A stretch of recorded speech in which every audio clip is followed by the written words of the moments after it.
Hello, everybody, and welcome to Tamarack Ottawa Race Weekend and Scotiabank Ottawa Marathon's Speedwork Series.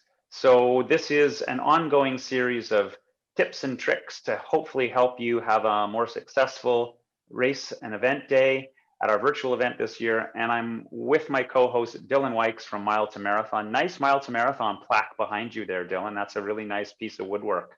Thanks. Like one of my athletes made that for me. It's something like you'd make in shop class in high school, right? It's great. I like it. Very, very good. So last week on our first, or not last week, but on our first session, and this being our second, we talked a little bit about speed work. And today I wanted to just kind of talk a little bit about nutrition when you're out for those sort of long runs, and talking about how many calories you need, what sort of things work, when you should be taking that stuff. So first of all, I guess the overarching question on your longer runs, should we be taking on board something on every one of our long runs? And if the answer is yes to that, what does that look like? Most definitely, Ian. We need fuel when we're out there on the long run. It's physiologically we can only store enough glycogen. You know, when people talk about like carbo loading, they're basically trying to store glycogen, and you can only store enough glycogen for about 2 hours of running. So I like to have people on any runs longer than about 90 minutes be thinking about taking in some fuel, some nutrition, and that can look like sports drink, so fluids, as well as energy gels, bars, et cetera, those sort of things. They all have carbohydrates and calories. You might get some electrolytes out of the sports drinks. So really, that's what we're looking at. And there's tons of options out there for what to tap into. But something like the Exact energy bars they have 25 grams of carbohydrate, which is about 100 calories in one of them. And I usually tell my athletes to aim for about a minimum of 30 grams of carbohydrate, or tipping over the 100 calories an hour mark. So that's a minimum.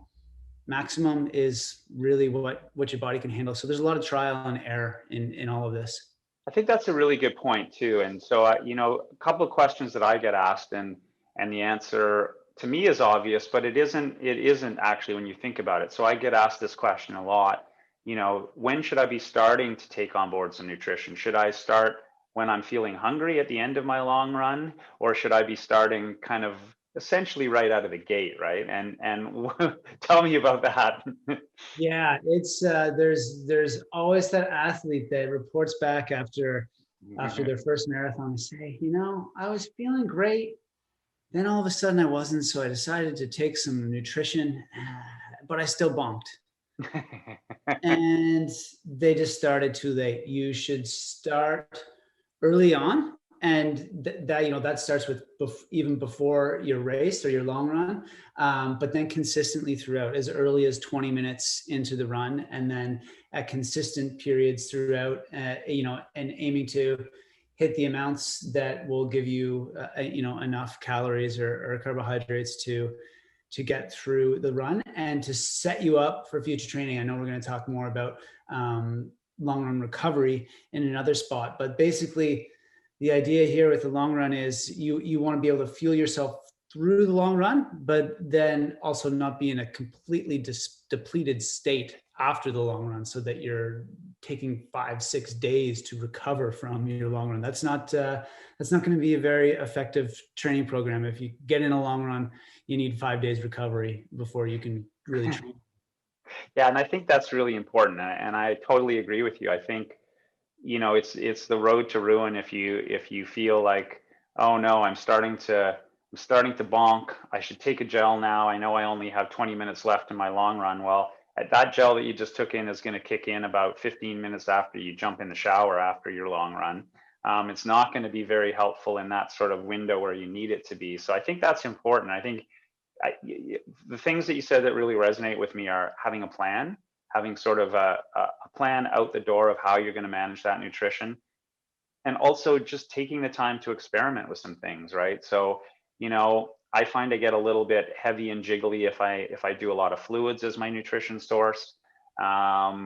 Gels I find difficult to sort of consume. So again, like I like those exact energy bars. I think those work super well for me, but you know, everybody has to find their own fit in that regard, right?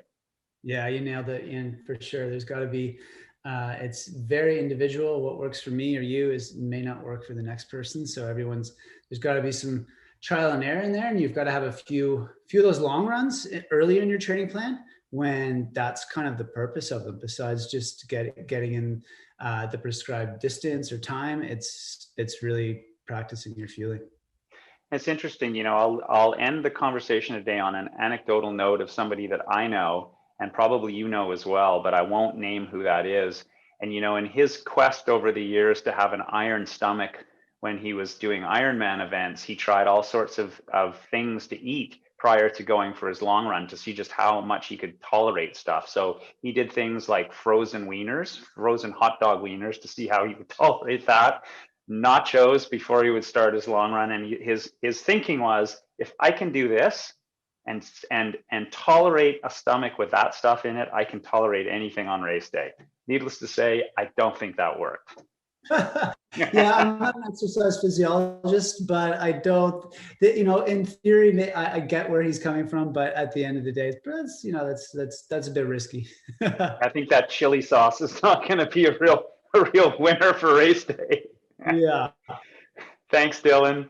And thanks everybody for joining us for the second segment of our ongoing series we call Speedwork.